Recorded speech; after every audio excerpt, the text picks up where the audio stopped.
The lantern light in the Crimson Steer saloon cuts yellow trenches through the blue haze of cigar smoke, illuminating a world of rot.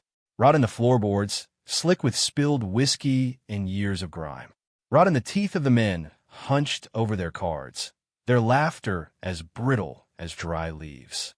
And a deeper rot, a moral decay that hangs in the air thicker than the smoke, coiled around the poker table where Jedediah Finch is losing his shirt.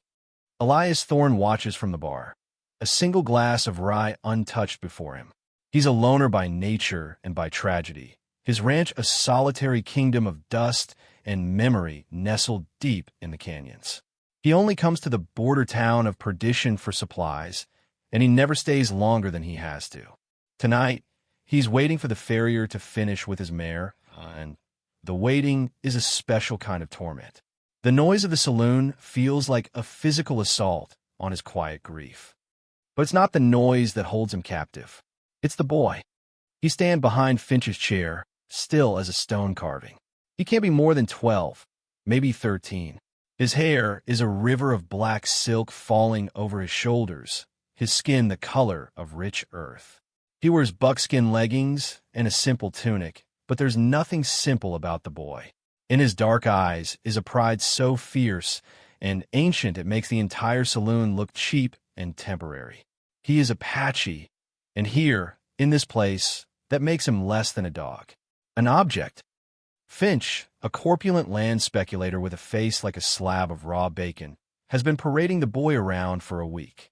He claims to have taken him in a raid, a piece of living plunder. He treats the boy like a pet, or worse, a piece of furniture, cuffing him for imagined slights and forcing him to stand witness to his drunken debauchery. The game is down to Finch and a rail-thin drifter with a gambler's twitch. The pot is heavy. Finch, sweating and desperate, throws his last few coins in. The drifter raises. Finch's face goes purple. He scrabbles in his pockets, coming up empty.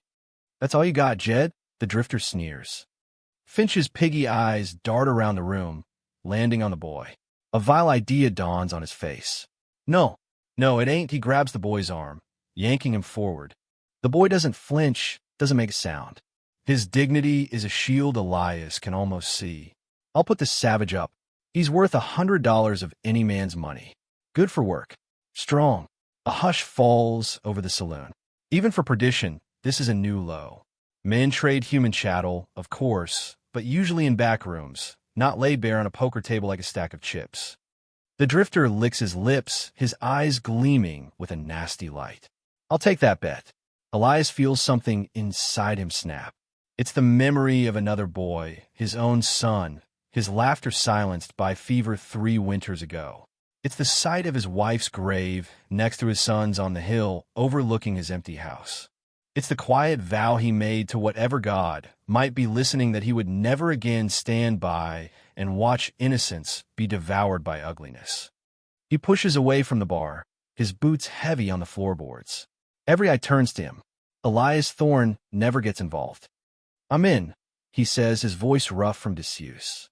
He walks to the table and drops a heavy leather pouch that lands with a solid, final thud of gold coin.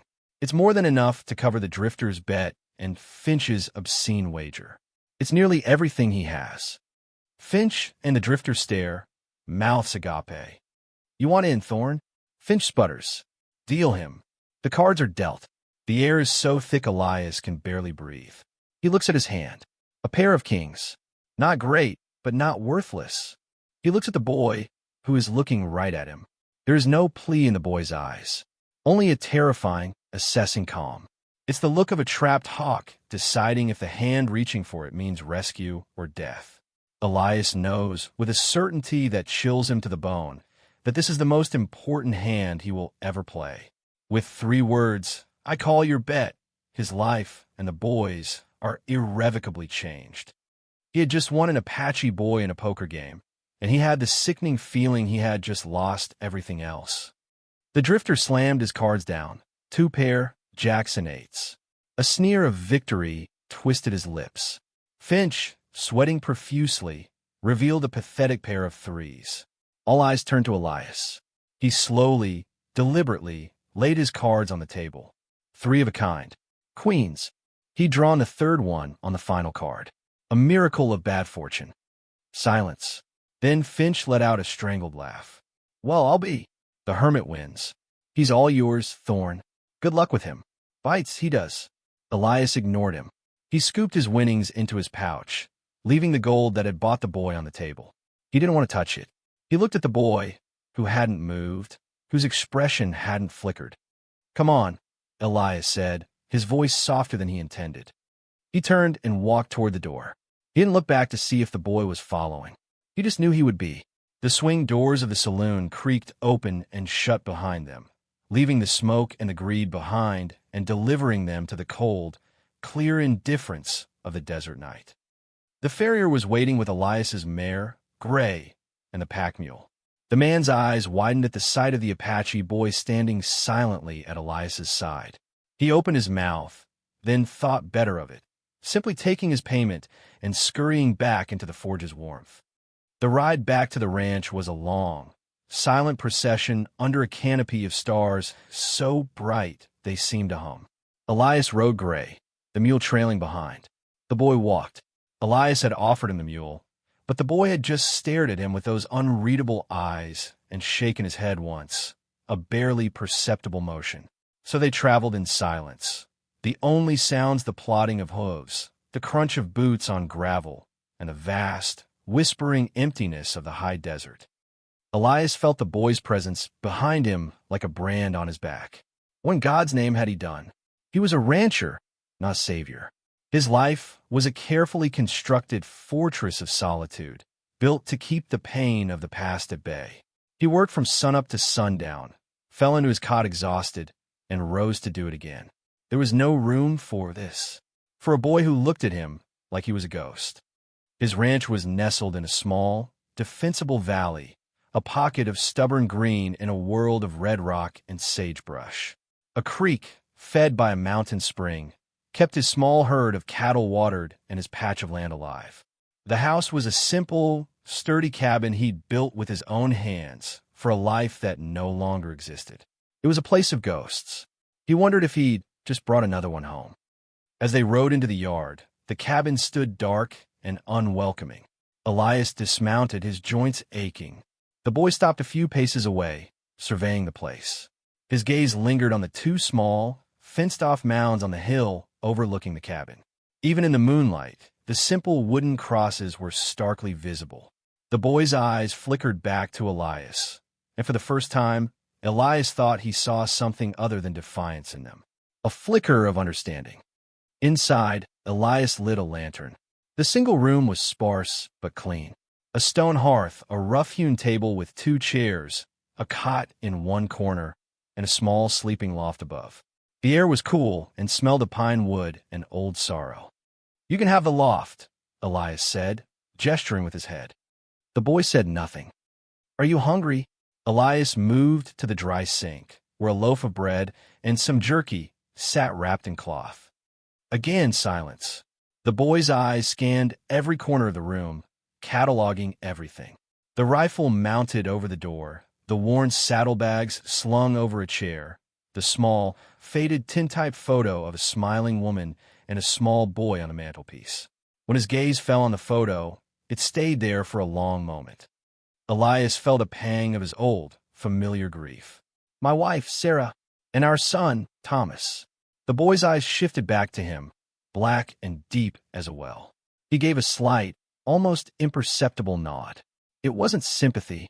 It was acknowledgement, a statement of fact. You have lost. I have been taken. We are here. Elias put the bread and jerky on the table. Eat if you want. He turned away, busying himself with unsaddling Gray, needing the familiar routine to quiet the screaming in his head. When he came back inside, the food was untouched. The boy was not in the loft. He was sitting on the floor by the cold hearth, his back straight as a spear shaft, a blanket Elias hadn't even seen him grab pulled around his shoulders. He was facing the door, watchful and awake. Elias sighed, the sound loud in the crushing silence. He climbed into his cot, leaving the lantern burning low. He lay there for hours, listening to the sound of his own breathing and the profound, unsettling silence of the boy who was now his responsibility. He had acted on an impulse, a raw, screaming need to defy the ugliness of the world for just one moment. Now, in the quiet of his home, the consequences of that act were beginning to settle around him like a shroud. He hadn't saved the boy. He had merely transferred his captivity from a saloon to a lonely ranch, and he had no idea what to do next. The first days were a lesson in silence. The boy who Elias learned was named Nantan from a brief, clipped exchange was a ghost in his house. He ate little, spoke not at all, and moved with a fluid quiet that was unnerving. He performed chores without being asked, his keen eyes watching how Elias did something once before replicating it perfectly. He'd fetch water from the creek, chop wood with a steady, efficient rhythm, and mend a broken fence post with a skill that suggested he was no stranger to hard work. But it wasn't the work of a servant. It was the work of a captive biding his time. He was assessing, learning. He never turned his back on Elias, and his nights were spent on the floor by the door, a sentinel guarding against a jailer he was still trying to understand. Elias, for his part, tried to bridge the chasm between them.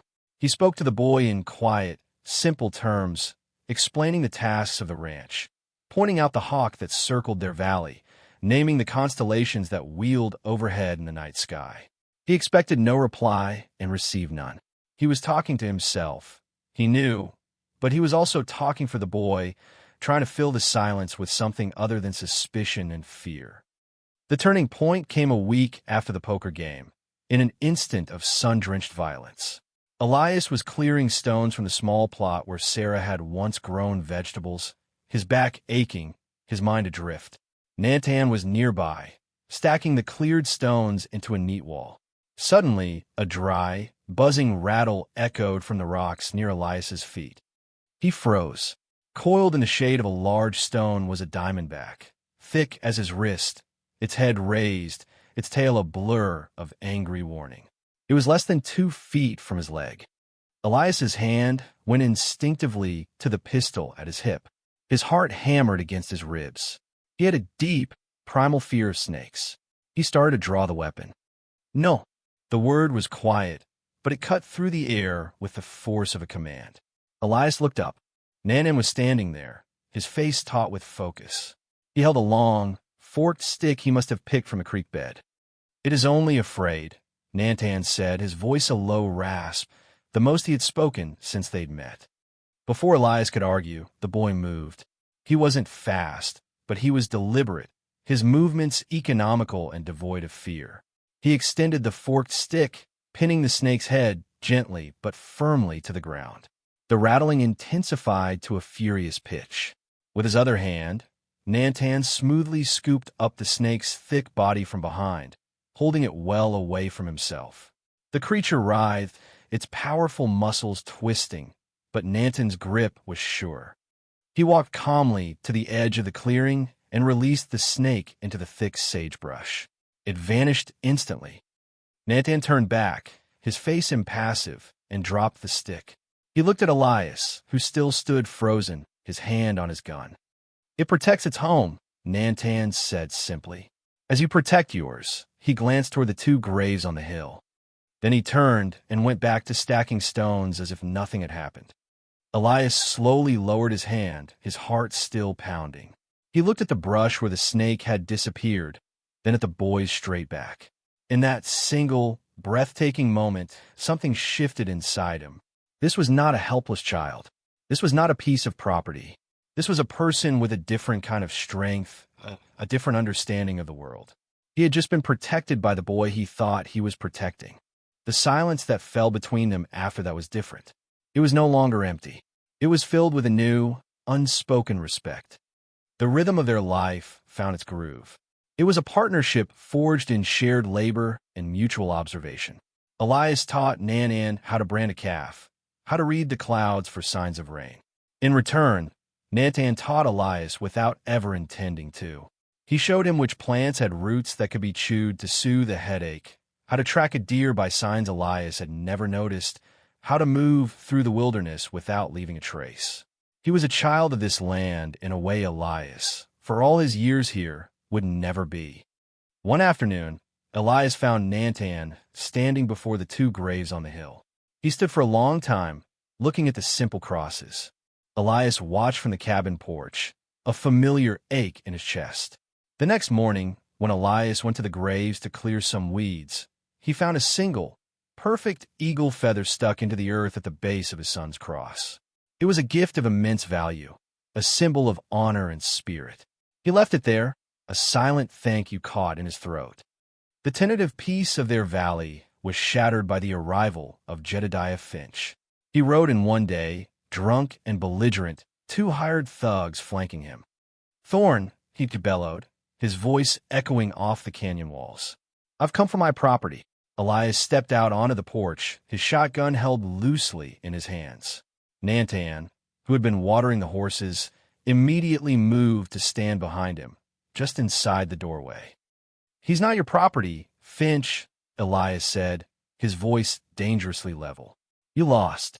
Now get off my land." "I was drunk," Finch whined. "You took advantage. That boy is worth a fortune. I hear his people are looking for him. The reward would be, get off my land," Elias repeated, raising the shotgun slightly. The two thugs shifted uneasily in their saddles. They were paid to intimidate, not to face down a desperate man on his own ground. Finch's bravado crumbled. He spat on the ground. "You're a fool, Thorn. You're harboring a snake. When his people come, they won't be playing cards. They'll take your scalp and his with it." He wheeled his horse around and galloped off, his men trailing behind him. Elias watched them go, his knuckles white on the shotgun. He felt a small hand on his arm. He looked down. Nantan was looking up at him, and for the first time, the boy's fierce guard was down. In his eyes was not fear, but a flicker of gratitude, and something else, worry. Not for himself, but for Elias. That night, the boy spoke. They were sitting by the fire, the desert wind moaning outside. "My father is a war chief," Nantan said, his voice quiet. "His name is Taza." Elias just nodded, waiting. "They will be looking. I know." Finch is a man with a loud mouth. The wind carries his words. "I know that." Nantan looked into the fire. "They will not come with money. They will come with anger." "Are you afraid?" Elias asked gently. Nantan was silent for a long time. "I'm not afraid to die," he said finally. "I'm afraid of what they will do to you. You did not take me. You freed me." The admission hung in the air between them, fragile and powerful. It was the truest thing that had been said in that cabin since Sarah's laughter had filled it. Elias felt a fierce, protective surge that had nothing to do with duty or pity. This boy, this silent, proud, resilient boy, had crept into the barricaded fortress of his heart. The thought of losing him now was a pain as sharp and real as the one he carried for his own son. "Let them come," Elias said, his voice thick with an emotion he couldn't name. "This is our home. We'll face them together." Nantan looked at him, his dark eyes searching Elias's face. Then he gave a slow, solemn nod. The pact was sealed. They were no longer jailer and captive, or savior and victim. They were two people, bound by an unlikely honor, waiting for the dawn. The dawn came, as it always did, first as a pale, bruised purple along the eastern rim of the canyon, then as a slow bleed of orange and rose. But this dawn was different. It didn't bring the familiar cry of the hawk or the gentle stirring of the cattle. It brought silence, a heavy, expectant silence that made the air feel thick in the lungs. Elias was already awake. He barely slept. He stood on the porch, a cup of coffee growing cold in his hand, his shotgun leaning against the doorframe. Nantan stood beside him, not as a boy, but as a young warrior, his posture straight, his face a mask of calm resolve. He had braided his hair overnight, weaving a small, dark feather into the strands. And then they saw them. They didn't ride in. They simply appeared, materializing from the landscape as if they were born of the rock and shadow. They lined the ridge opposite the cabin, a silent, formidable array. They were not a raiding party. They were a delegation of power. Sunlight glinted off the barrels of rifles, the tips of lances, the silver of armbands. There were not 50. There were more. Maybe 70. A sea of grim, determined faces. Elias's blood ran cold. This was not a force to be fought. This was a force to be reckoned with, a force that could wipe his small ranch and his life from the face of the earth without a second thought. For a long time, nothing happened. The warriors sat on their horses, their gazes fixed on the small cabin, on the man and the boy standing before it. It was a test of nerve, a war of silence. Elias felt Nanton's presence beside him, a small spot of warmth and courage in the vast, cold face of impending doom. He did not waver. Finally, a single rider detached himself from the group and started down the slope. He rode a magnificent black war pony, and he sat upon it as if he were part of the beast. He was tall and broad-shouldered, his face a roadmap of sun and hardship, his eyes holding the wisdom and ferocity of an eagle. He carried no rifle, only a single, feather-adorned lance. As he drew closer, Elias saw the strong jaw, the proud set of his head. He looked like an older, harder version of Nandan. This had to be Taza. He stopped his horse 20 yards from a porch. His gaze swept over Elias, dismissive and cold, before landing on Nandan. A flicker of emotion crossed his face, relief, love, pride, so quick Elias might have imagined it. Nandan stepped forward. "My father," he said, his voice clear and steady in the morning air. He spoke in his own tongue, a cascade of sounds that were both beautiful and intimidating. Taza replied in the same language, his voice a low rumble of authority. The exchange was short. Nana nodded, then turned to Elias. "He has heard the stories from the town of the white-eyed drunk," Nantan translated, his face impassive. "He knows you did not steal me. He knows you won me in a game of foolish cards." Elias's heart pounded.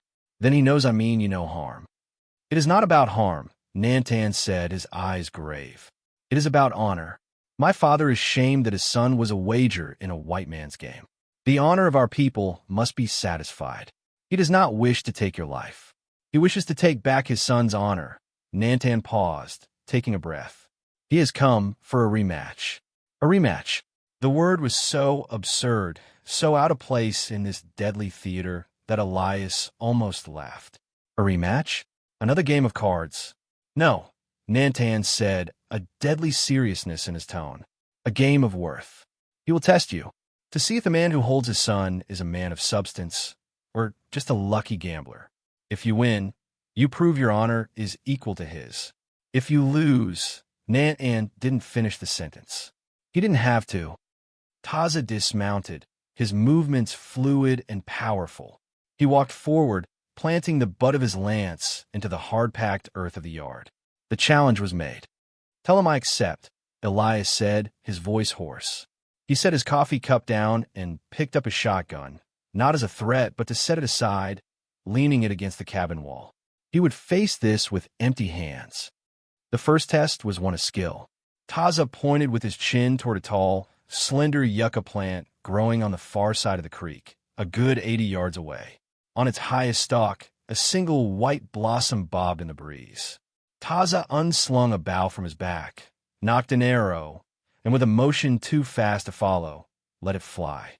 The arrow sliced through the air with a soft hiss and neatly sheared the blossom from its stem. It was a breathtaking display of archery. He handed the bow to Elias. "It was a test. Can you match my skill? Can you provide for a son, defend a home, with this kind of precision?" Elias was a man of the rifle, not the bow. He had used one as a boy, but his hands felt clumsy and foreign on the taut gut string. He took a deep breath, trying to recall the feel of it. He sighted down the arrow, compensating for the wind he could feel on his cheek. He knew he couldn't hit the stem. It was impossible, but maybe. He aimed for the thickest part of the stalk, inches below where the flower had been. He released. The arrow flew true, but his aim was off. It struck the stalk, but low, biting deep into the green flesh without severing it. A murmur went through the warriors on the ridge. He had not failed completely, but he had not succeeded. He had proven himself competent, but inferior. Taza grunted, taking the bow back. Round one was a loss. The second test was one of endurance. Taza pointed to the highest point of the canyon rim, a brutal, steep climb over scree and treacherous rock. Then he pointed back to the cabin. A race. A test of strength, of will. The man who protects my son, is he strong enough to outrun his enemies? To endure the harshness of this land? They set off at the same time. Taza was like a mountain goat, his movements economical and swift, finding handholds and footholds that seemed invisible. Elias was strong from years of ranch work, his legs and lungs conditioned by the thin mountain air. He was younger than Taza, and he pushed himself, his muscles burning, his breath coming in ragged gasps. He kept the Apache leader in his sights, refusing to fall behind. They reached the summit almost together, Taza a few paces ahead. The view was staggering, the whole world spread out below them. They didn't rest. They turned and began the perilous descent. Here, Elias's heavy work boots gave him an advantage on the loose rock, where Taza's softer moccasins were more prone to slipping. He gained ground, sliding and scrambling, his body screaming in protest. They burst back into the yard in a cloud of dust, lungs heaving, bodies slick with sweat, collapsing to their knees almost in unison. It was a draw. A grudging respect entered Taza's eyes. This white man was not soft. He had heart, but it wasn't enough. There would be a third test, the tiebreaker, the one that truly mattered. Taza rose, his breathing already steadying. He walked not toward a weapon or a landmark, but toward the small, rickety corral where Elias kept his sick animals. Inside, huddled in a corner, was a young calf, its coat dull, its breathing shallow. It was the runt of the last birthing, abandoned by its mother, and Elias had been spending his nights nursing it, trying to coax it back to life with warm milk and gentle hands. Taza looked at the calf, then back at Elias. He spoke in his own tongue, and Nanton translated, his voice trembling slightly. My father asks why you waste your time. This one is weak. It will not survive. It is not worth the effort or the milk. It is bad practice for a rancher. Why do you do it? The warriors on the ridge leaned forward. This was the final question, a test not of the hand or the legs, but of the soul. What is your nature? Are you a man of cold calculation, or something else? Elias looked at the sick calf, then at Taza, and finally at Nantan. He thought of his own boy, Thomas, his body racked with fever, how he had sat by his side for days, helpless, praying, willing his own strength into his son's failing body. He thought of the eagle feather on his grave. He didn't need Nantan to translate. He spoke directly to Taza, his voice raw with emotion he no longer tried to hide. Because its mother left it, Elias said, his voice cracking. Because it is alone, because it is fighting to live, and it shouldn't have to fight alone, he looked straight into the chief's eyes. Some things you don't let die, just because it's easier. You don't turn your back. You just don't. His words hung in the charged silence. He wasn't just talking about the calf. Everyone present knew it. He was talking about the boy he'd won in a card game. He was talking about the boy standing right beside them. Taza held his gaze for a long, unblinking moment. The fate of Elias's world hung in that look. Then, the Apache chief's stern face softened, just for an instant. He looked from Elias to his son. Nantan stepped forward and spoke to his father, his words quiet but firm. He talked for a long time, his hands gesturing toward Elias, toward the cabin, toward the graves on the hill. He was telling his own story. He was vouching for this man. When he was finished, he did something that stunned everyone. He reached out and placed his hand on Elias's forearm, a gesture of allegiance, of family. Taza looked at his son's hand on the white man's arm. He looked at Elias's face, stripped bare of all pretense, showing only the raw grief and fierce protectiveness that dwelled within him. He turned to the warriors on the ridge and raised his hand. Then he looked at Elias and spoke, and Nantan translated the most important words Elias would ever hear. The rematch is over, Nantan said, a smile finally, brilliantly, breaking across his face. My father says the gambler lost the boy, but the man with the strong heart won him. The debt of honor is paid. Taza held Elias's gaze, a profound understanding passing between them. Two fathers from two different worlds who both loved the same boy. The air, which had been thick with the promise of violence, was suddenly light with relief. The warriors on the ridge let out a collective sigh, their tension breaking like a fever. Taza turned to his son. He spoke gently, his words for Nantan alone.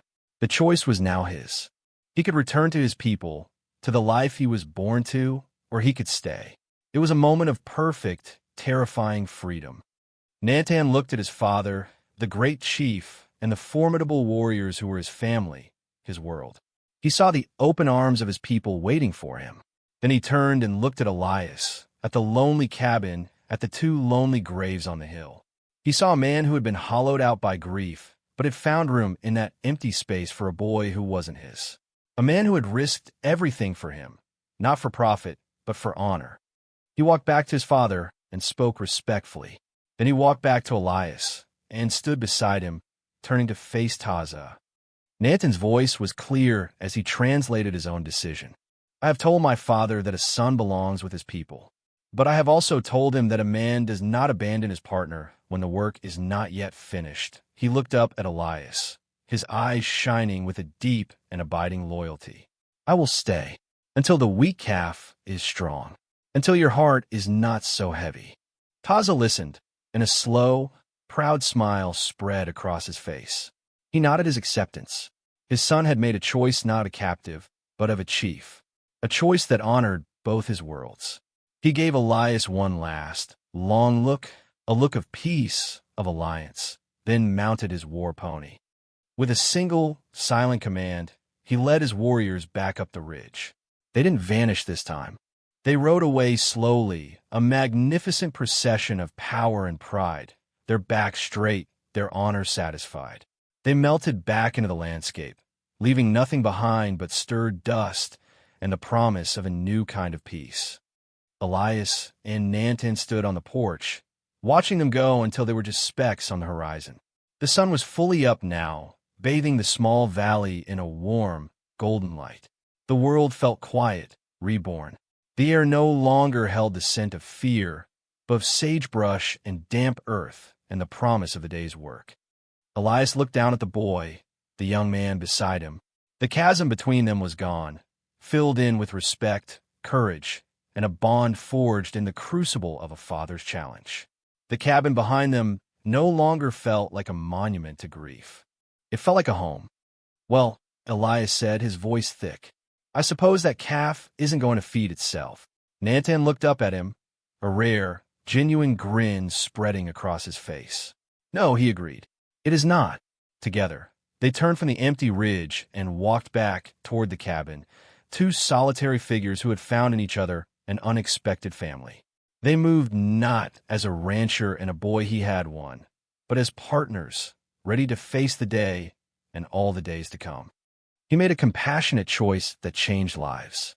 Do you think more people should act on such instincts? Share your thoughts. Thanks for watching. If you believe in compassion, overcoming prejudice, and finding love in unexpected places, give this story a like and subscribe for more.